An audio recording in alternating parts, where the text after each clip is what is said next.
આજે આપણે વાત કરશું ધોરણ 12 ચેપ્ટર નંબર 14 સેમિકન્ડક્ટર અને ઇલેક્ટ્રોનિક્સ ની અંદર આપણી next theory filter પરિપથ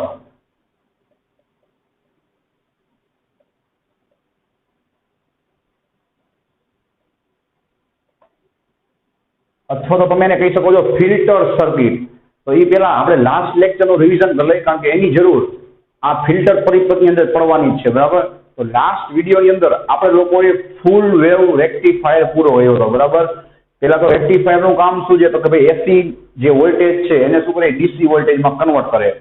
full wave rectifier છે એમાં આપણે કેટલા ડાયોડનો ઉપયોગ કર્યો તો 2 ડાયોડનો, બરાબર, D1 અને D2। શું કામ તો કે ભાઈ હાફ વેવ રેક્ટિફાયર હતો એમાં જે આપણને આઉટપુટ મળતું હતું એ હાફ એટલે કે ઇનપુટ કરતા અડધું મળતું હતું।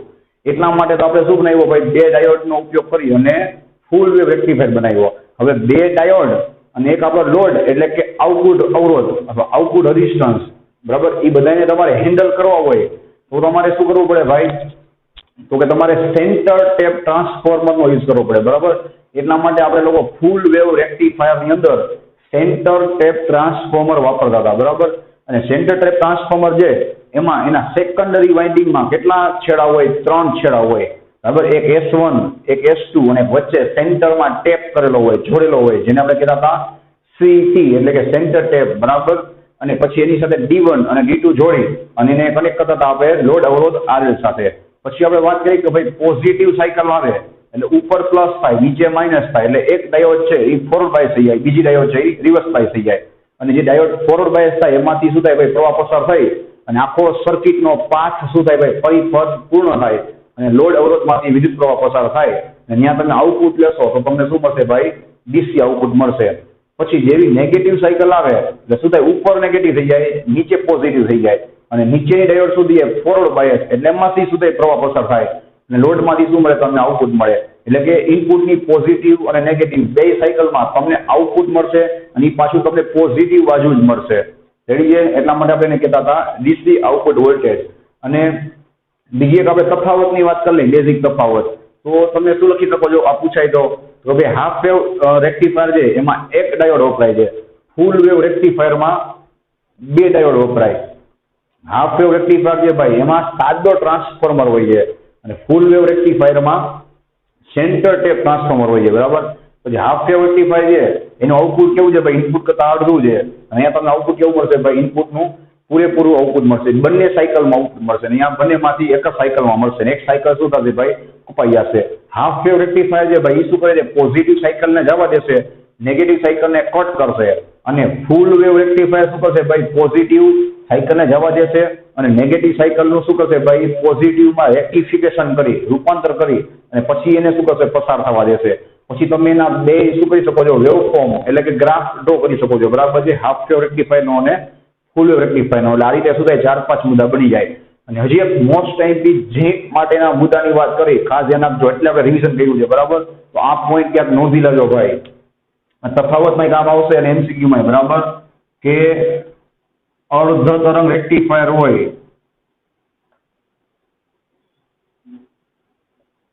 બરાબર એની સામે પૂર્ણ તરંગ રેક્ટિફાયર હોય, બરાબર। તો ખાસ ધ્યાન રાખજો ભાઈ અર્ધ તરંગ રેક્ટિફાયરનો આઉટપુટનો જે ગ્રાફ છે એ તમને ખબર જ છે, એમાં જે તમને આઉટપુટ છે એની ફ્રીક્વન્સી મળશે આપણે લખી જ નાખી, બરાબર, એની આવૃત્તિ યાદ રાખજો ભાઈ ઇનપુટ જેટલી જ હશે। ઓલરેડી ઝીનિટ કે ગુજકેટમાં આ બધું પૂછાયેલું છે, બરાબર, ઝીનિટ માટે પાછું મોસ્ટ ટાઈમથી કે ઇનપુટની ફ્રીક્વન્સી હવે તમને કહે કે ભાઈ ઇનપુટની ફ્રીક્વન્સી હાફ વેવ રેક્ટિફાયરમાં 50 હતી તો આઉટપુટની પર કેટલી હોય 50, ઇનપુટની 60 આપે તો આઉટપુટની પર કેટલી હોય 60 હોય, બરાબર। આપણા ઘરે નોર્મલી 50 હર્ટ્ઝની ફ્રીક્વન્સી આવતી હોય, ફોરેનમાં અમુક જગ્યાએ 60 હર્ટ્ઝની ફ્રીક્વન્સી હોય છે, તો તમારી બે કેવી આવે સેમ જ આવે। અને ફૂલ વેવ રેક્ટિફાયર છે એમાં યાદ રાખજો ભાઈ આઉટપુટ ફ્રીક્વન્સી જે ઇનપુટ ફ્રીક્વન્સી કરતા ડબલ હોય, આ તફાવતનો તફાવત બની ગયો અને 2 MCQ બની ગયા। એટલે કે તમને એમ કે પૂર્ણ તરંગ રેક્ટિફાયરમાં ઇનપુટ ફ્રીક્વન્સી 50 છે તો આઉટપુટ ફ્રીક્વન્સી કેટલી થાય 100 થાય, ઇનપુટ ફ્રીક્વન્સી 60 છે તો આઉટપુટ ફ્રીક્વન્સી કેટલી થાય ભાઈ 120 થાય। શું કામ તો કે તમે એના ગ્રાફ ચેક કરી લેજો બરાબર, આઉટપુટમાં જોજો એક પોઝિટિવ મળતું હતું, નેગેટિવમાં સીધો લીટો મતલબ કે 0 મળતું હતું, વળી પોઝિટિવ મળે સીધો લીટો 0 મળે, બરાબર. તો એમાં તમને શું મળે, ઇનપુટની જે સાયકલ હતી બધી, બરાબર, એ તમને શું મળે, આઉટપુટમાં મળે. એટલે ફ્રીક્વન્સી કોને કહેવાય ભાઈ, 1 સેકન્ડમાં પસાર થતા તરંગોની સંખ્યા. તો 1 સેકન્ડમાં એક જ તરંગ પસાર થાય. અને પૂર્ણ તરંગમાં શું થાય, જોજો આ રીતે કન્ટિન્યુ ચાલુ હોય એટલે 1 સેકન્ડમાં જોવા જાવ એક સાથે 2 તરંગ પસાર થાય, મતલબ કે એની ફ્રીક્વન્સી શું થાય, ઇનપુટ કરતા ડબલ થઈ જાય, બરાબર. તો મોસ્ટ ટાઈપી પોઈન્ટ છે, ખાસ ધ્યાન રાખજો. રેડી? તો હવે પાછા જે હતા ને આવી જાય આપણા સર્કિટનું નામ ફિલ્ટર પરિપથ. એટલે આમ જોવા જાવ તો વન એન્ડ ઓનલી એક જ એવું ચેપ્ટર છે કે જેમાં થિયરી છે ભાઈ કન્ટિન્યુ ચાલુ જ રહે. તમે વિચાર કરો, આપણે શરૂઆત કરી હતી શુદ્ધ અર્ધવાહકથી, પછી એમાં કન્ટિન્યુ આપણે કર્યું, એમાં અશુદ્ધિ નાખી. શું કામ? તો કે ભાઈ પી ટાઈપ એન ટાઈપ બનાવવા. પી ટાઈપ એન ટાઈપમાંથી શું બનાવ્યું આપણે, પીએન જંક્શન ડાયોડ. શું કામ? તો કે ભાઈ રેક્ટિફાયર બનાવવા. પીએન જંક્શન ડાયોડમાંથી શું બનાવ્યું આપણે, રેક્ટિફાયર. બરાબર. અને રેક્ટિફાયરમાં હવે એક પ્રોબ્લેમ છે, શું? તો કે જે તમને આઉટપુટ વેવફોર્મ મળ્યો તો યાદ કરો એ કેવો હતો, આ રીતે હતો કે નહીં? તો એ મારો ભાઈ પ્યોર ડીસી ના કહેવાય. પ્યોર ડીસી છે, બરાબર, શુદ્ધ ડીસી. ડીસી કોને કહેવાય? ડાયરેક્ટ કરંટ, એટલે કે જેના વોલ્ટેજ સમય સાથે અચળ જ રહે. પ્યોર ડીસી હોય, શુદ્ધ ડીસી, તેનો ગ્રાફ કેવો હોય, આ રીતે સીધો હોય.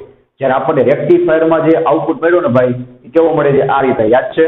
તો એટલા માટે આપણે શું કરી દઈએ ભાઈ, એને શુદ્ધ ડીસી કરવા માટે ફિલ્ટર પરિપથનો ઉપયોગ કરી દઈએ, બરાબર, ફિલ્ટર પરિપથનો. તો ખાસ જોતા જો આપણે શરૂઆત ક્યાંથી કરશું. રેડી? તમારે કહેવાનું કે ભાઈ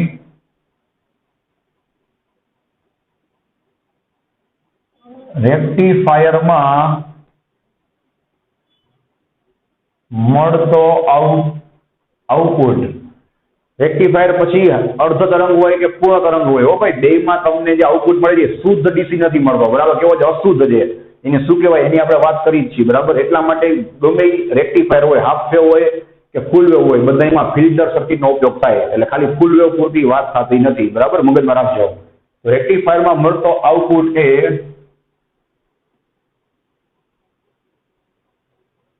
અર્ધ સાઇન આકારનો મળે છે, બરાબર. આપણે એને ટૂંકમાં દોરી નાખી, બરાબર, સમજવા માટે. આપણને આ રીતે આઉટપુટ મળતો કે નહીં, જોવો જોઈએ. તો મારો ભાઈ આ શું થયું, અર્ધ સાઇન થયો ને, બરાબર. પૂરેપૂરો તમને ડીસી નથી મળ્યો, બરાબર. આમાં સાઇનના અડધા ઘટકો હાજર છે, જો જેની કિંમત વધઘટ થાય છે. ડીસી કોને કહેવાય, એનો ગ્રાફ સીધો આમ જ મળે, બરાબર. તો પેલો કોઈ સમજાઈ ગયો કે ભાઈ આપણને રેક્ટિફાયરમાં આઉટપુટ મળ્યું, બરાબર, એ નથી એસી નથી ડીસી, કેવું છે ભાઈ? તો કે અર્ધ સાઇન આકારનું છે, બરાબર. એટલે કે તેમાં ડીસી સાથે, સાંભળજો, ડીસી સાથે એસી ઘટકો. હવે સાંભળજો ભાઈ, ઇલેક્ટ્રોનિક્સની ભાષામાં આજે ડીસી સાથે અમુક એસી ઘટક વચ્ચે ઘૂસી ગયા છે, જે આપણને નડે છે. આપણે શું કરવા જોઈએ ભાઈ, ડીસી આઉટપુટની જરૂર છે. તો ડીસી સાથે જે અમુક એસી ઘટક ઘૂસી ગયા છે, બરાબર, એને યાદ રાખજો, રિપલ કહેવાય, બરાબર. ઇલેક્ટ્રોનિક્સની ભાષામાં શું કહેવાય? રિપલ. રિપલ મતલબ બિનજરૂરી એસી ઘટકો જે ડીસીમાં આવી ગયા છે, બરાબર. એટલે એનો આકાર કેવો છે ભાઈ? અર્ધ સાઇન. તો ફરી જે આકારની આવી જાય શું લખશો? એટલે કે તેમાં ડીસી સાથે એસી ઘટકો ભરેલા છે. તેથી અહીં આઉટપુટ વોલ્ટેજ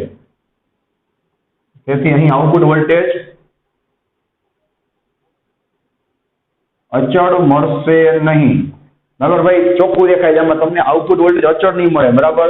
શું થશે? તો કે આ કૌંસમાં આપણે લખી નાખી, બરાબર, જે વધઘટ થયા કરશે. રેડી છે? તો આમ તો ન ચાલે ને ભાઈ, ડીસી એટલે ડીસી જ જોઈએ. તમારા મોબાઈલમાં તમે ચાર્જિંગ કરો ત્યારે આવું ડીસી આવે તો શું થાય ભાઈ? મોબાઈલ જે ઉડી જાય, બરાબર ને. કારણ કે એમાં તો એસી ના ઘટકો આવે એટલે અચાનક શું થાય ભાઈ? વોલ્ટેજ અચાનક વધી જાય, વળી પાછા વોલ્ટેજ ઘટી જાય, વળી એસી ના ઘટક આવે અચાનક વોલ્ટેજ શું થાય?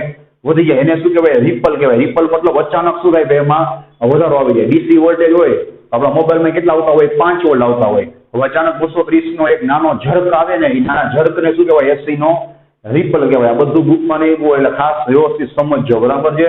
એ એસી નો રિપલ છે ભાઈ, આપણને પોસાય એમ નથી, બરાબર છે. તો એને આપણે કાઢવો છે. એટલા માટે આપણે શું વાપરીએ? સમજી ગયા ને ભાઈ? ફિલ્ટર પરિપથ. અને આજે મેં 3 પોઈન્ટની વાત કરી, બરાબર, આજે મેં 3 પોઈન્ટની વાત કરી ભાઈ. ઈ જે આઉટપુટ છે એને કહેવાય શું? આજે મેં આઉટપુટ દોર્યો છે ભાઈ, એને કહેવાય શું? તો નો એને ડીસી કહેવાય, નો એને એસી કહેવાય, તો ભાઈ કહેવાય શું? તો હવે આપણે લખી દઈએ આવા આઉટપુટ ને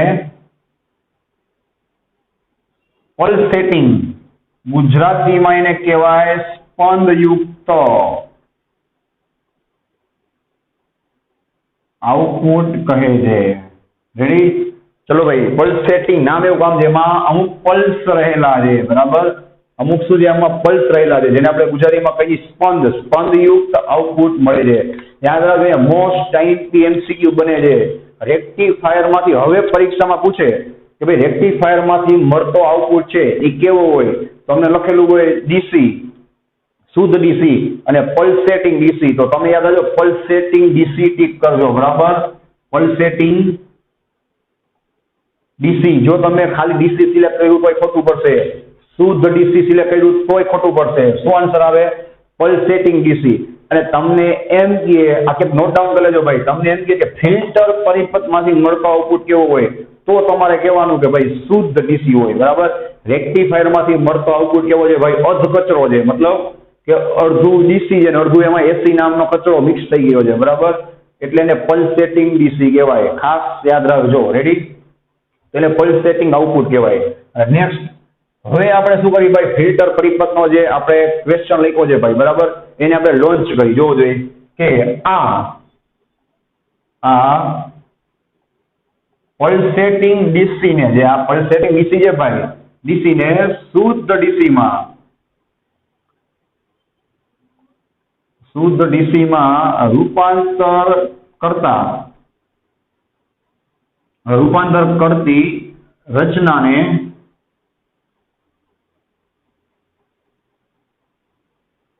ફિલ્ટર પરિપથ કહે છે. રેડી? હવે તમને સમજાઈ ગયું છે ભાઈ કે આપણે ફિલ્ટર પરિપથ શું કામ ભણી જઈએ. હવે આવો ડીસી આપણને ન ચાલે, આપણે શુદ્ધ ડીસી એકદમ આમ સીધો જોઈએ, બરાબર, અથવા ને કહેવાય સ્મૂથ મતલબ એકદમ સીધો, બરાબર. તો આ શું થઈ ગયું ભાઈ આપણું લક્ષ્ય કે ભાઈ ફિલ્ટર શું કરે છે આ પૂછાય છે ભાઈ, યાદ રાખજો. તો કે પલ્સેટિંગ ડીસી છે એને શુદ્ધ ડીસીમાં રૂપાંતર કરે છે. રેક્ટિફાયર માંથી ડીસી મળશે પણ શુદ્ધ હશે નહીં, એટલું યાદ રાખજો, બરાબર. તો હવે આ ફિલ્ટર તરીકે આપણે કઈ વસ્તુ વાપરી શકીએ? હવે આપણે લખવાનું ભાઈ આ ફિલ્ટરમાં કેપેસિટરનો અથવા તો ઇન્ડક્ટરનો ઉપયોગ કરી શકાય, બરાબર છે. બે રસ્તા છે ભાઈ આપણા ડીસી ને ફિલ્ટર કરવાના, કેપેસિટર અથવા તો ઇન્ડક્ટર. કેપેસિટર છે ને ભાઈ તમારી સર્કિટમાં તમારે સમાંતરમાં જોડવાનો હોય, શું કામ? તમને ખબર પડી જશે, બરાબર, ધીમે ધીમે. અને ઇન્ડક્ટર છે ભાઈ એ સર્કિટમાં શ્રેણીમાં જોડવાનો હોય, બરાબર. અથવા તો હજી પણ એક એક્સ્ટ્રા પોઈન્ટ લખી દઉં, અથવા બંને વાપરી શકાય, બરાબર છે ભાઈ. એટલે કે ખાલી તમે કેપેસિટર એટલે કે સી યુઝ કરી શકો, ખાલી ઇન્ડક્ટર એટલે કે ગુજરું એને જેનો સિમ્બોલ છે એલ એનો ઉપયોગ તમે કરી શકો, અથવા એલ અને સી બેયનો ઉપયોગ પણ તમે કરી શકો. આપણા સિલેબસમાં અથવા આપણા ચેપ્ટરમાં ખાલી કેપેસિટરની વાત કરેલી છે. એટલે આપણે નેક્સ્ટ પોઈન્ટ શું લખશું ભાઈ? અહીં આપણે કેપેસિટરનો ઉપયોગ કરીને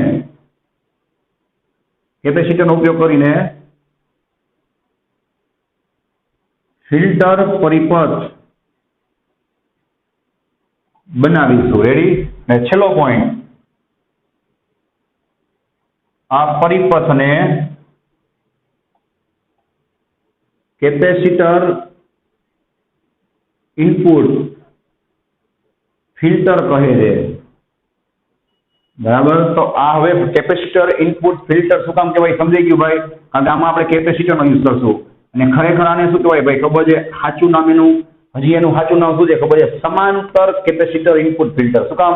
તો એક શબ્દ સમજવા જેવો છે કે ભાઈ કેપેસિટર અહીંયા આપણે સમાંતરમાં વાપરીએ એટલે શું કહેવાય? સમાંતર કેપેસિટર. બરાબર, અને કેપેસિટરનો ઇનપુટ આપી અને આપણે ફિલ્ટર બનાવી છીએ જેમાંથી આપણે શુદ્ધ ડીસી મેળવી છીએ એટલે ને કહેવાય કેપેસિટર અથવા સમાંતર કેપેસિટર ઇનપુટ ફિલ્ટર. રેડી. હવે આપણે એની સર્કિટ દોરી અને કઈ રીતે કામ કરે છે શીખી. યાદ જો આનું વર્કિંગ છે આપણે અલગ અલગ બે રીતથી ભણવાના છીએ. બરાબર, બે કન્સેપ્ટ જે એકદમ અલગ છે, કામ સેમ જ છે, શુદ્ધ ડીસી કરશે. રેડી. એક બુકમાં આપ્યો જઈએ અને એક બુકમાં હજી આપેલો હોય એટલે બે કન્સેપ્ટ ખાસ વ્યવસ્થિત શીખજો. રેડી. ચલો ભાઈ, તો કઈ રીતે દોરાય ખાસ શીખી લેજો. બરાબર, સૌથી પહેલા તમારા લોકોએ દોરવાનું છે રેક્ટિફાયર. બરાબર, એટલે આપણે જે રિવિઝન કર્યું યાને કર્યું. બરાબર છે, રેક્ટિફાયર. ચલો ભાઈ, રેક્ટિફાયરમાં ઇનપુટમાં શું હતું તો તમને ખબર જ છે, એસી વોલ્ટેજ. બરાબર, આપણે દોરી જ નાખી, પછી તમારે ટેક્સ્ટ બુકમાં હોય રેડી છે એટલું જ તમારે બતાવવાનું, એટલે આ દોરેલું હોય તમારું ધ્યાન જાય. ચલો ભાઈ, રેક્ટિફાયરમાં એસી વોલ્ટેજ આવ્યા. હવે એસી વોલ્ટેજ આવ્યા એટલે અહીંયાથી તમને આઉટપુટની અંદર હવે શું બોલવાનું, કેવા વોલ્ટેજ મળશે? ડીસી બોલવાનું કે ભાઈ પલ્સેટિંગ ડીસી બોલવાનું? તો કે પલ્સેટિંગ. બરાબર, આ તમને શું મળ્યું આઉટપુટ, જેનું હમણાં આપણે રિવિઝન કર્યું. રેડી. આને આપણે શું કહેશું ભાઈ? ડીસી મળ્યું, નો ડાઉટ. કેવું મળ્યું? પલ્સેટિંગ ડીસી મળ્યું. રેડી. હવે એની સાથે આપણે શું વાત થઈ ભાઈ, એને શુદ્ધ કરવા માટે અહીંયા રેક્ટિફાયરનો જે બોક્સ દોરેલો છે ભાઈ, તો આપણે સારું કે આપણે અહીંયા રેક્ટિફાયરની આખી સર્કિટ દોરવી નહીં. ખરેખર અહીંયા શું આવે, રેક્ટિફાયરની આખી સર્કિટ આવે, પછી તમારે શું દોરવાનું હોય ભાઈ? વચ્ચે ફિલ્ટર. રેડી. ફિલ્ટર તરીકે આપણે શું વાત થઈ, કેપેસિટર છે એ તમારે સર્કિટ સાથે આ રીતે સમાંતરમાં જોડી દેવાનો. રેડી છે. અને એની સાથે પછી તમને ખબર જ છે ભાઈ કોણ આવશે, આપણો લોડ રેઝિસ્ટન્સ, એટલે કે આપણો આઉટપુટ અવરોધ, જ્યાંથી આપણે શું કરવાનું છે ભાઈ? આઉટપુટને લેવાનું છે. જોવું જોઈએ. બરાબર, અને અહીંયાથી તમે શું કરશો? આઉટપુટ લેશો, જે કેવું મળશે ભાઈ? તમને શુદ્ધ ડીસી મળશે. બરાબર. હવે આ કઈ રીતે કામ કરે, આ કઈ રીતે કામ કરે આપણે એની વાત કરી. બરાબર, એટલે ખાસ જોતા જજો. ચલો ભાઈ, આનું વર્કિંગ આપણે લખી જઈએ. રેડી. હવે કેપેસિટર છે એ પેલા તો શું કરે છે તમને ખબર છે, ચેપ્ટર 2 માં ભણી ગયા છો ભાઈ. એનું કામ શું છે? ચાર્જિંગ અને ડિસ્ચાર્જિંગ થવાનું. રેડી. ચાર્જિંગ અને ડિસ્ચાર્જિંગ થવાનું. તો અહીંયા જોતા જજો ભાઈ. પેલા આપણે પોઈન્ટ શું લખશું કે શરૂઆતમાં કેપેસિટર ચાર્જ થશે. બરાબર, અને ક્યાં લગી ચાર્જ થશે જોવો જોઈએ ભાઈ? આ વોલ્ટેજ જ્યારે મહત્તમ હોય અહીંયા લગી જોવો જોઈએ ચાર્જ થશે. બરાબર, ક્યાં લગી ચાર્જ થશે તો આપણે લખી જ નાખી, મહત્તમ વોલ્ટ સુધી.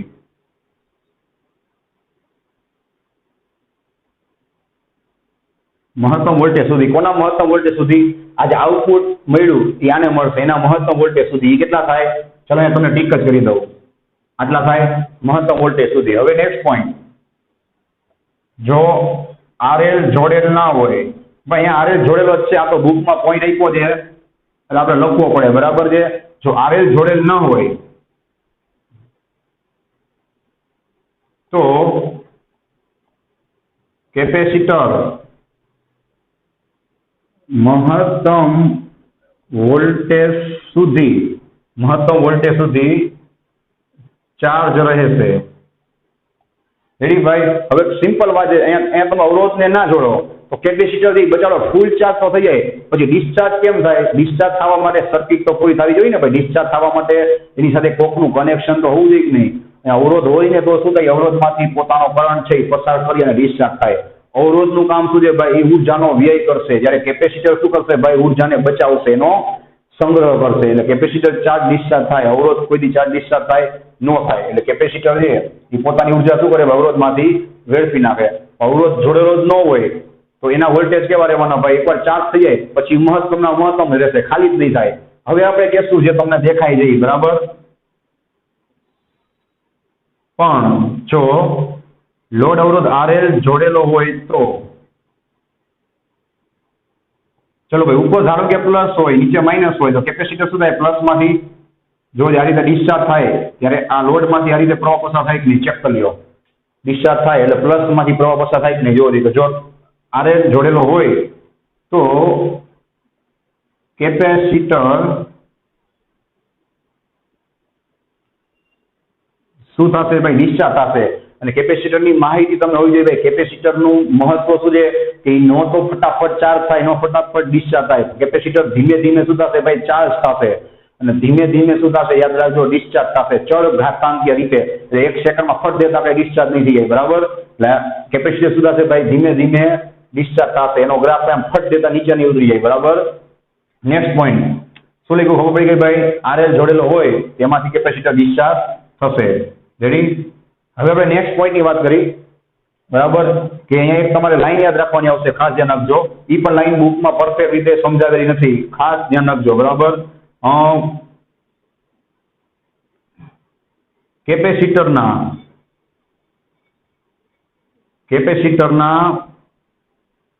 વોલ્ટેજના, ચલો આ લાઈન ઉપર જ આખું હવે એક્સપ્લેનેશન બરાબર રહેલું છે. કેપેસિટરના વોલ્ટેજના ઘટાડાનો દર. સાંભળો ભાઈ, એક એક શબ્દ સમજવાનો છે એટલે આપણે બધું વર્ડ ટુ વર્ડ લખી જો. કેપેસિટરમાં જે વોલ્ટેજ જે એમાં શું થયા ભાઈ, ચાર્જ થયા, એ કઈ રીતે ઘટશે, ક્યારે ઘટે ભાઈ, તો જેવો લોડ અવરોધ જોડાય એટલે કેપેસિટર ડિસ્ચાર્જ થાય. કેપેસિટર ડિસ્ચાર્જ થાય એટલે ધીરે ધીરે શું થાય, એનો જે વિદ્યુતભાર છે એ ઘટતો જાય, વિદ્યુતભાર ઘટે એટલે ધીમે ધીમે શું થાય, એનું વિદ્યુત સ્થિતિમાન એટલે કે વોલ્ટેજ ઘટે. તો વોલ્ટેજના ઘટાડાનો દર એટલે કે કેટલી સ્પીડમાં વોલ્ટેજ છે એ ઘટશે, બરાબર. એના દરની વાત છે. વોલ્ટેજના ઘટાડાનો દર એ અવરોધ RL અને C શોર્ટમાં લખી દઈએ, બરાબર. અવરોધ RL અને કેપેસિટર C ના ગુણાકારના વ્યસ્ત પ્રમાણમાં હોય છે, બરાબર. C ના ગુણાકારના વ્યસ્ત પ્રમાણમાં હોય છે. જે લખ્યું છે એને આપણે યાદ દોરી જોવો જોઈએ. વોલ્ટેજના ઘટાડાનો દર એટલે dV/dt થાય. અહીંયા તમે માઇનસ પર લખી શકો છો, પરીક્ષામાં લખવાની ખાલી આ લાઈનને યાદ રાખવા માટેની ટેકનિક છે, બરાબર. વોલ્ટેજના ઘટાડાનો દર, શબ્દ પકડજો, દર એટલે સમય, સમય સાથે વોલ્ટેજ, ડી એટલે ડિક્રીઝ થવું, મતલબ કે વિકલન, ફેરફાર થવું. અહીંયા આપણે શેની વાત થાય છે, ઘટાડાની. કેમ ખબર પડી, આગળ માઇનસ છે. ઘટાડાનો દર એ અવરોધ R અને C ના ગુણાકારના વ્યસ્ત પ્રમાણમાં છે, એટલે 1/RC ના વ્યસ્ત પ્રમાણમાં છે. હવે જે પોઈન્ટ આવે છે તમારી બુકમાં અધૂરો આપ્યો છે, ત્યાં મોટા ભાગના સ્ટુડન્ટ છેતરાઈ જાય છે અને 100% ડાઉટ થશે. અને પછી શું લખ્યું છે ખબર છે, કે જેને સમય અચળાંક કહેવાય. હવે આને સમય અચળાંક કહેવાતો હોય તો તમારી બુકમાં એમ લખ્યું છે, જોવું જોઈએ કે સમય અચળાંક જેનો સિમ્બોલ છે ટાઉ =RC, બરાબર. હમણાં એક વસ્તુ તમને ક્લિયર કરી દઉં છું, પેલા આ સમજી લેજો શું પ્રોબ્લેમ છે, બરાબર. પછી શું લખ્યું છે ભાઈ, વ્યસ્ત પ્રમાણમાં હોય છે જેને સમય અચળાંક કહે છે. હવે તમે આના બરાબર સમય અચળાંક લખો તો એ સમય અચળાંકનું સૂત્ર તો શું થવું જોઈએ, 1/RC થવું જોઈએ ને. અને ખરેખર સમય અચળાંકનું સૂત્ર શું છે ભાઈ, ટાઉ બરાબર. ટાઉ એટલે શું થશે, અહીંયા ટાઈમ કોન્સ્ટન્ટ RC, બરાબર. તો એ લોકોએ લખવામાં ભૂલ કરી છે એટલે આપણે અહીંયા શું લખશું ભાઈ, કે અહીંયા લખવામાં ભૂલ છે, આને અલગ કરવું પડે, બરાબર. અહીં RC ને સમય અચળાંક કહે છે,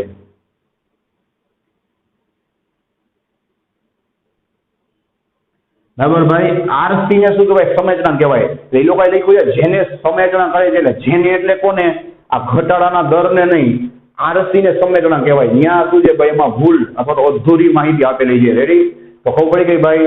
આ તમને સ્ટેટમેન્ટ તમે ભવિષ્યમાં ચેપ્ટર 7 ની અંદર ભણવાના જ છો. રેડી છે.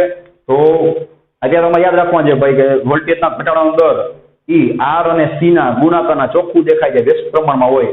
અને RC ને શું કહેવાય, સમય અચળાંક કહેવાય. રેડી. હવે આપણે પેલા આલેખ દોરી લઈએ, બરાબર. આધો ચાલે તો તમને આ ઘણા પોઈન્ટ સમજાશે. ચલો ભાઈ, આલેખમાં અહીંયા તમે શું લખશો, આપણે વાત થઈ પ્રમાણે પલ્સેટિંગ DC, અથવા તો આપણે પેલા ઇનપુટની વાત કરી. ચલો અહીંયા શું લખશો તમે, ઇનપુટ AC, બરાબર. પહેલેથી જ વાત કરી ઇનપુટ AC. ચલો ભાઈ, એનો ગ્રાફ બધાને આવડે જ છે, આ રીતે થશે. રેડી છે. અને હવે આપણે વાત કરી આપણા આઉટપુટની, તો આઉટપુટ તમને દોરતા આવડે જ છે, બરાબર. જોજે આ રીતે દોરશો. રેડી. આ જૂનો આઉટપુટ છે ભાઈ, હવે આપણે શેનો આઉટપુટ દોરી છે યાદ રાખજો, કેપેસિટર ફિલ્ટરમાંથી જે આઉટપુટ મળશે બરાબર એનો આઉટપુટ. અહીંયા આપણે શું લખશું ભાઈ, ફિલ્ટરમાંથી મળતો આઉટપુટ. ધ્યાન રાખજો ભાઈ, આ જે મેં દોર્યો છે એ ફિલ્ટરનો આઉટપુટ નથી, આ કોનો છે ચોખ્ખું દેખાય છે, જે રેક્ટિફાયરમાંથી મળેલો આઉટપુટ છે, જે આપણે લાસ્ટ વિડીયોમાં ભણ્યા હતા. હવે કેપેસિટર મૂકવાથી શું ફાયદો થાય જોજો, અને આ સમય અચળાંકને ધ્યાનમાં રાખજો. સમય અચળાંકની માહિતી આપું તો ધોરણ 11 ચેપ્ટર નંબર 2 માં આપણે લોકો ભણેલા છીએ કે જો તમે આર અને સી નું એમએલટી મૂકો અથવા એના એકમ મૂકો અથવા તમે એના સૂત્ર મૂકો ને, તેનું પારિમાણિક સૂત્ર છે ને ભાઈ એ સમય જેવું આવે. આ લોજિક પર તમે યાદ રાખી શકો છો કે આર ગુણ્યા સી સમય અચળાંક જેવું થાય, અને આર અને સી નો એકમ શું થાય ખબર છે, સેકન્ડ થાય. આ તમને એમસીક્યુ માં ડાયરેક્ટ જીનિટમાં કામ આવે, અહીંયા પર કામ આવે, અને 11 માના ચેપ્ટર 2 તરીકે પણ કામ આવે. બરાબર, તો તમે ચેક કરી શકો છો. રેડી? તો આ રીતે યાદ રાખી શકાય, સમય અચળાંક તાઉ બરાબર આર ઇન્ટુ સી. હવે જે હતા આવી જાય જો જઈ. હવે જ્યારે આપણે વાત થઈ, જો આ લાઈનની વાત કરી બરાબર, કે આરએલ જોડેલો હોય ત્યારે કે પેલા શું થાય ભાઈ, કેપેસિટર જે શરૂઆતમાં ચાર્જ થાય ક્યાં સુધી, મહત્તમ વોલ્ટેજ સુધી. જોજો ભાઈ, કેપેસિટર અહીંયાથી ચાર્જિંગ થવાનું શરૂ થશે, આ ઇનપુટ એને મળતું હોય છે. જોજો ભાઈ, અહીંયા લગી ચાર્જ થાય, આપણે લીટો કરી નાખી. જો અહીંયા લીટો મેં કરેલો જ હતો, યાદ છે? અહીંયા આપણે ઈટકા હતા, અહીંયા લગી ચાર્જ થાય. હવે સાંભળજો ભાઈ, કેપેસિટરની જગ્યાએ બીજું કોઈ હોય તો આમ ફટ દેતા સુધી ડિસ્ચાર્જ થઈ જાય. દેખાય જ છે અહીંયા, જોવો જોઈએ.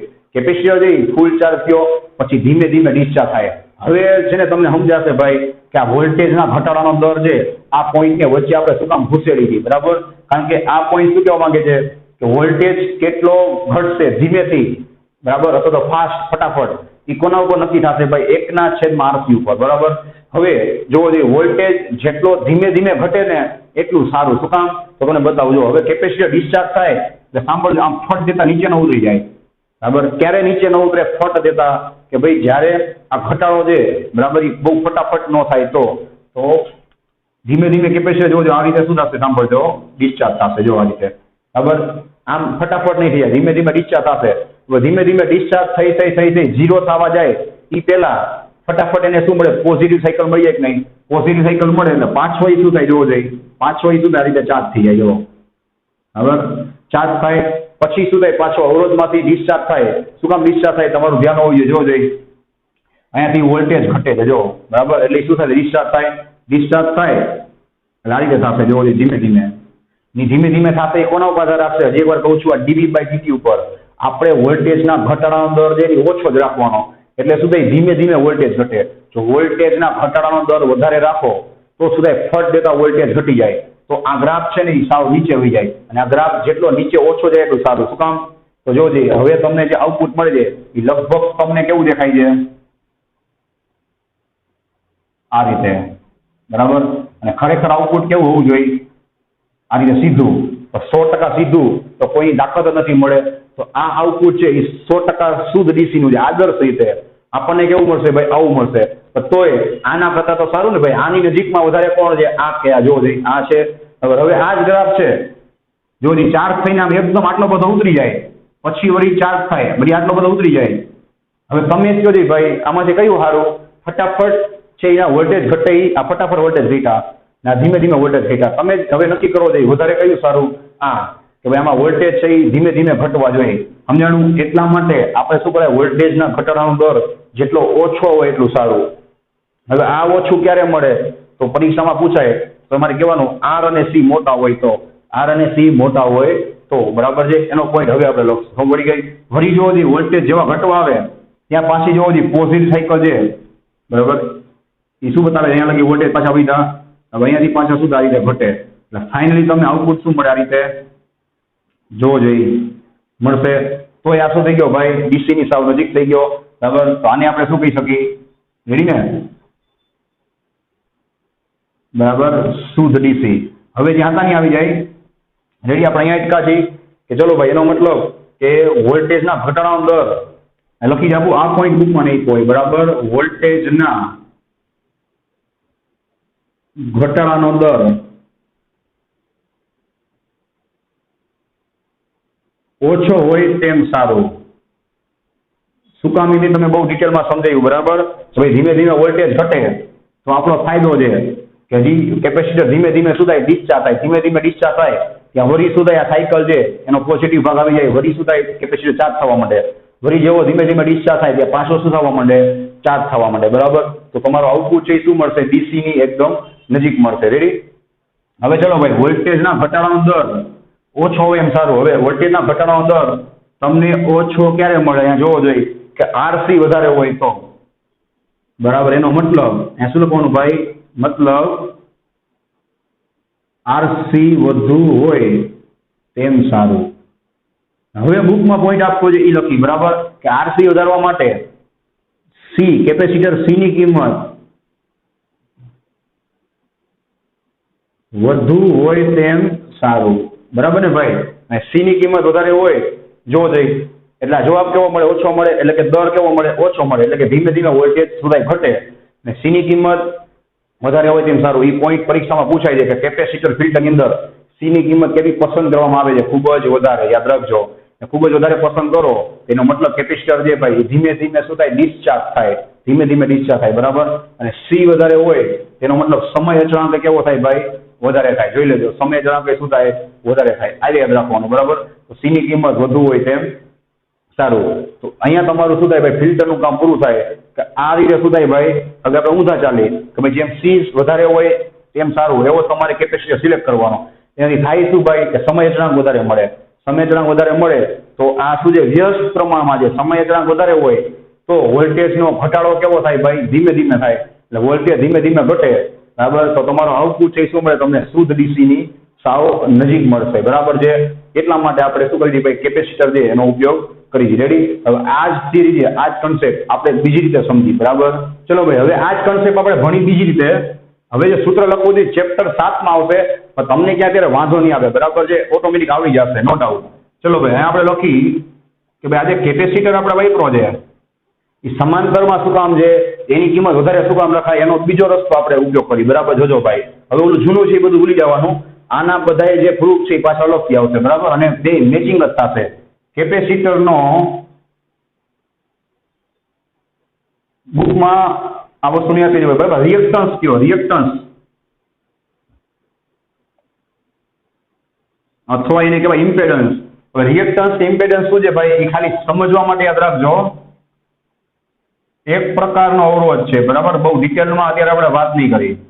તમારે એટલું મગજમાં રાખવાનું કે આ એક જાતનો શું છે, કેપેસિટરનો અવરોધ. જેમ રજિસ્ટર છે કોઈ વાયર, એને જે અવરોધ હોય એવી રીતના કેપેસિટરના અવરોધને કોઈ દી અવરોધ ના કહેવાય, એને રિએક્ટન્સ અથવા ઇમ્પિડન્સ કહેવાય. શું કામ? કારણ કે વાયર છે ભાઈ, એનું જે રિઝલ્ટ અથવા એનો સ્વભાવ છે અને કેપેસિટરનો સ્વભાવ એ બે અલગ છે. વાયર છે ભાઈ, એનું કામ શું છે, બરાબર. તો એમાંથી પ્રવાહ પસાર થાય એટલે એમાં શું થાય કે નકરું વોલ્ટેજ છે એ ડ્રોપ થાય, વોલ્ટેજ કપાઈ જાય. આ તો શું થાય, ચાર્જિંગ ડિસ્ચાર્જ થાય. એટલે બેના સ્વભાવ અલગ છે, એટલે એને અવરોધ નામ આપી શકાય નહીં. એટલે એને શું નામ આપ્યું, રિએક્ટન્સ અથવા ઇમ્પિડન્સ, બરાબર. એનું સૂત્ર છે સાંભળજો, એકદમ ઇઝી સૂત્ર છે, માં કઈ બહુ મોટી વાત નથી, બરાબર. 1/ωc. રેડી છે. એટલે ઓમેગા એટલે શું થાય, તો તમને 11મા ધોરણથી આપણે જે 2πf, ઓમેગા એટલે શું થાય ભાઈ, 2πf થાય. હવે તમારી પાસે પેલા ઈ નોલેજ હોવું જોઈએ, નોલેજ, બરાબર. ક્યાંક લખી લેજો, કામ આવશે. કે એસી ઘટક હોય, એસી એને ફ્રીક્વન્સી હોય અને ડીસી ઘટક હોય ને ભાઈ, એને આવૃત્તિ ન હોય, એટલે તેને ડીસી કહેવાય. ડીસીમાં સીધો લીટો હોય એટલે એમાં આવૃત્તિ ક્યાં આવી ભાઈ, અને એસીમાં શું હોય, સાયકલ છે એ પસાર થતી હોય. એટલે પેલા આ નોલેજ હોવું જોઈએ, બરાબર. હવે જે હતા ને આવી જાય. આ સૂત્ર સમજાઈ ગયું. ઓમેગા એટલે તમે કોણીય આવૃત્તિ 2πf, આ બ્રેકેટમાંથી ભણીને આવી જાય, 2πf × c, બરાબર. હવે આ કેપેસિટર જે સમાંતરમાં શું કામ મૂકી છે, ધીમે ધીમે તમને સમજાઈ જશે. હવે આ કેપેસિટર છે એનો મેં શું કીધું, હવે રિએક્ટન્સ નહીં બોલું, શું બોલીશ, એક પ્રકારનો અવરોધ.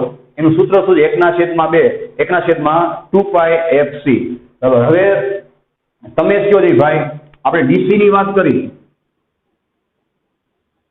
બરાબર. ડીસી ઘટકો માટે મેં તમને શું કીધું કે ફ્રીક્વન્સી નો હોય. ડીસી ઘટકમાં ફ્રીક્વન્સી કેટલી હોય, 0 હોય. હવે તમે જ કહો છો ભાઈ, ફ્રીક્વન્સી 0 હોય, બરાબર. અહીંયા હું 0 મૂકી દઉં છેદમાં, તો મને અવરોધ કેટલો મળે અથવા ઇમ્પેડન્સ કેટલો મળે, નિયરલી ઇક્વલ ટુ અનંત મળે કે નહીં, બરાબર. તો ડીસી માટે, ડીસી ઘટક માટે આ કેપેસિટરે શું કર્યું ભાઈ, તો કે અનંત અવરોધ આપ્યો. હવે અહીંયા અનંત અવરોધ હોય તો ડીસી ઘટક છે એ બચાડા કોઈ દી કેપેસિટરમાંથી પસાર થવાનું પસંદ કરે નહીં. કે એની અવરોધ કેવો છે, અનંત છે. એનો મતલબ બધાય ડીસી ઘટક છે બરાબર એ કેપેસિટર બાજુ નહીં આવે, બધાય ક્યાં જશે ભાઈ, આગળ જઈ અને લોડમાંથી પસાર થશે. તો સારું ને ભાઈ, આપણે એ જ જોતું હતું, જોવો જોઈએ કે ડીસી ઘટક છે એ ઓટોમેટિક ક્યાં જાય, આઉટપુટમાં જાય. આપણે જે જોતું હતું થઈ ગયું ભાઈ. એનો મતલબ અહીંયા કેપેસિટરે શું કર્યું ભાઈ, સ્પીડ બ્રેકરનું કામ કર્યું. અથવા તો એને શું કીધું ભાઈ કે હું ડીસી ઘટકને આવવા નહીં દઉં. શું કામ? તો અહીંયા જોઈ જજો ભાઈ કે ડીસી ઘટકમાં ફ્રીક્વન્સી હોય જ નહીં, આવૃત્તિ 0 હોય. એટલે શું થાય, એના માટે અવરોધ છે, એક જાતનો અવરોધ એ અનંત હોય એટલે ડીસી ઘટક આવે નહીં. હવે આપણે વાત કરીએ એસી ઘટકની. હવે એસી ઘટક માટે બરાબર છે, ફ્રીક્વન્સી તમને ખબર છે ઘરે કેટલી હોય, 50 હર્ટ્ઝ અથવા તમે 60 લખી શકો બરાબર. તો જે તમારો ઇમ્પિડન્સ છે, ઇમ્પિડન્સ એ કેવો હોય છે જોવો જોઈએ, ઓછો જોવો જોઈએ. એટલે કેમ? તો કે એસી ઘટક હોય એમાં તો આવૃત્તિ હોય 50 કે 60 મૂકી દો છેદમાં, તો શું થાય ભાઈ, છેદ મોટો થાય. છેદ મોટો થાય એટલે જવાબ શું થાય, ઘટી. અવરોધ છે એ ઘટી ગયો. મતલબ કે એવું કહી શકાય કે નહીં કે ડીસી ઘટક માટે અવરોધ જાજો હોય કોનો, કેપેસિટરનો, અને એસી ઘટક માટે અવરોધ કેવો હોય, કેપેસિટરનો સાવ ઓછો. એમાં પણ આપણે લોકો શું કરીએ, હજી જો સી તો બાકી જ, જો એમાં પણ સી ની કિંમત વધુ રાખી બરાબર. સી ની કિંમત વધુ રાખતા હવે તમે જ બોલો, એક તો ફ્રીક્વન્સી આપણે ઉમેરી 50 હર્ટ્ઝ 60 હર્ટ્ઝ, એમાં તમે કેપેસિટરની કિંમત વધારે રાખો તો અવરોધ શું થાય, હજી કેવો થઈ જાય, ઓછો. સી ની કિંમત વધુ રાખતા ઇમ્પિડન્સ કેવો થશે, વધુ ઓછો થઈ જશે બરાબર. હજી પણ શું થશે ભાઈ,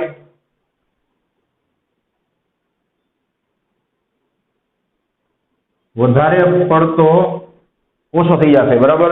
હવે આ જગ્યાએ અવરોધ સાવ ઓછો હોય બરાબર, તો એસી ઘટક છે આપણે ભણી ગયા ભાઈ કે કોઈ પણ પ્રવાહ છે એ જ્યાં અવરોધ ઓછો હોય ત્યાંથી નીકળવાનું પસંદ કરે. તો બધા એસી ઘટક છે ને ભાઈ એ શું થાય, કેપેસિટરમાંથી પસાર થઈ જાય. તો તમે થોડીક બુદ્ધિ વાપરો અને અહીંયા શું હોય, ગ્રાઉન્ડ. ગ્રાઉન્ડ મતલબ 0 વોલ્ટ. બધા એસી ઘટક શું થાય ભાઈ, અહીંયાથી 0 માં આવી અને નાબૂદ થઈ જાય. તો તમે જ બુદ્ધિ વાપરો ભાઈ કે એસી ઘટક છે એ ખરેખર થયા શું ભાઈ, તો કે કેપેસિટર દ્વારા, બહુ મસ્ત શબ્દ છે, બહુ મસ્ત શબ્દ છે, બાયપાસ કરી નાખ્યા. આપણે લોકો શું કર્યા ભાઈ, એક જાતનું એસી ઘટકને ઊલું બનાવ્યા કે ભાઈ અહીંયા અવરોધ ઓછો છે, તમે લોકો જાઓ બરાબર. એસી ઘટક બધા શું થયા, કેપેસિટરમાંથી બાયપાસ થઈ ગયા, એટલે કે આમાં આવી અને 0 થઈ ગયા. અને ડીસી ઘટક હતા એના માટે અહીંયા અવરોધ કેવો હતો, વધારે હતો. એટલે ડીસી ઘટક ન છૂટકે ક્યાં ગયા, લોડમાં ગયા. તો આપણો ફાયદો શું થઈ ગયો ભાઈ, એસી આપણને નડતા હતા બરાબર, એસી ઘટક એ શું થઈ ગયા, બાયપાસ થઈ ગયા. અને ડીસી આપણે જોતા હતા એ શું થઈ ગયા ભાઈ, આઉટપુટમાં આપણને મળી ગયા. તો આ રીતે શું થાય ભાઈ, આ કામ કરે. તો હવે કોઈ તમને પૂછે કે કેપેસિટરની કિંમત શું કામ વધારે હોય, તો તમને મેં અત્યારે સમજાવ્યું એમાંથી તમે શું કહી શકો, તો તમારે કહેવાનું કે ભાઈ જેમ કેપેસિટરની કિંમત વધારે હોય એમાં સૂત્ર મુજબ ઇમ્પિડન્સ એટલે કે એક જાતનો અવરોધ છે એ એસી ઘટક માટે કેવો હોય, એસી ઘટક માટે સાવ વધારે પડતો ઓછો હોય. એટલે એસી ઘટક બધા શું થાય, કેપેસિટરમાંથી બાયપાસ થઈ જાય. અને ડીસી ઘટક છે એની ફ્રીક્વન્સી 0 હોય, એને તમે અહીંયા મૂકી દો, ઇમ્પિડન્સ કેવો થઈ જાય, અનંત, અવરોધ અનંત થઈ જાય. તો ડીસી ઘટક આમાંથી કોઈ નીકળે નહીં. એટલે બધા અહીંયા જાય, આઉટપુટમાં જાય, જે આપણે જોઈએ જ છીએ બરાબર.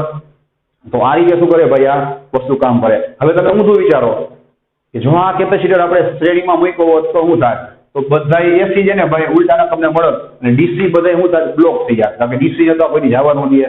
તો કેપેસિટર તમે શ્રેણીમાં મૂકી દો તો ભાઈ ઉલટાનું ઊંધું કરી નાખે, એસી ને જવા દે અને ડીસી ને શું કરી નાખે, બ્લોક કરી નાખે. એટલે આપણે શું કરતા હતા ભાઈ, કેપેસિટર સમાંતરમાં મૂકતા હતા. અને એક્સ્ટ્રા હવે નોલેજની વાત જે પણ તમને જીનીટમાં કામ આવશે કે મેં તમને હમણાં જ લખાવ્યું કે ઇન્ડક્ટર છે એનો સિમ્બોલ શું થાય બરાબર, જોવું જોઈએ. ઇન્ડક્ટરનો સિમ્બોલ શું થાય, એલ થાય બરાબર. ભલે નથી ચાલ્યું પણ તમને આવડશે એ ગેરંટીની વાત છે. ચલો હવે ઇન્ડક્ટર માટે આવું સૂત્ર લખવું હોય ને તો હું લખી આપું છું. ચલો ઇન્ડક્ટર માટે આવું સૂત્ર છે ને એ 2πf/L થાય. લ્યો ઊંધું થઈ ગયું 2πf/L. તો હવે તમે સમજી ગઈ છો ભાઈ કે ઇન્ડક્ટર શું કામ શ્રેણીમાં હોય, કારણ કે આમાં આખી રમત શું થઈ ગઈ, ઊંધી થઈ ગઈ. જો હવે શું થાય ભાઈ, ઇન્ડક્ટર શ્રેણીમાં રાખો એટલે ડીસી ઘટક છે એની આવૃત્તિ 0 હોય, અહીંયા તમે 0 મૂકો એટલે ઇન્ડક્ટર શું કરે, ડીસી ઘટક માટે આ 2πf/L પર શું છે ભાઈ, એક જાતનો અવરોધ જ છે. તો ડીસી ઘટક માટે 2πf/L કેટલો થાય, 0. ડીસી ઘટકને એલ શું કરે, આસાનીથી જવા દે, જે આપણે જોઈએ જ છીએ. અને જેવા એસી ઘટક આવે એટલે એસીમાં ફ્રીક્વન્સી હોય હવે અહીંયા તમે 50 કે 60 મૂકી દો એટલે ડાયરેક્ટ કિંમત વધી ગઈ, 50 60 ગણી વધી ગઈ. પહેલા હતો એના કરતા અવરોધ શું થયો, ડાયરેક્ટ 50 60 ગણો વધી ગયો. એસી ઘટકને શું કરે, ઇન્ડક્ટર રોકી લે, ડીસી ને શું કરે, જવા દે. બરાબર. તો હવે તમને કોઈ પૂછે ઇન્ડક્ટર શું કામ શ્રેણીમાં મૂકી દે, એનું આ કારણ છે. રેડી. તો આપણે બહુ ડિટેલમાં વાત કરી. આટલું બધું ભણશો, આટલું બધું સમજશો, તો અહીંયા તમને જે બેઝિક છે એ માંડ એનું ક્લિયર થશે. રેડી. કોઈ કઈ ડાઉટ હોય તો કોલ કે મેસેજ કરજો, આમાં ક્યાંય ગોખવાનું આવતું નથી. બરાબર. સો thanks for watching this video. Take care of your self and C you soon in the next lecture.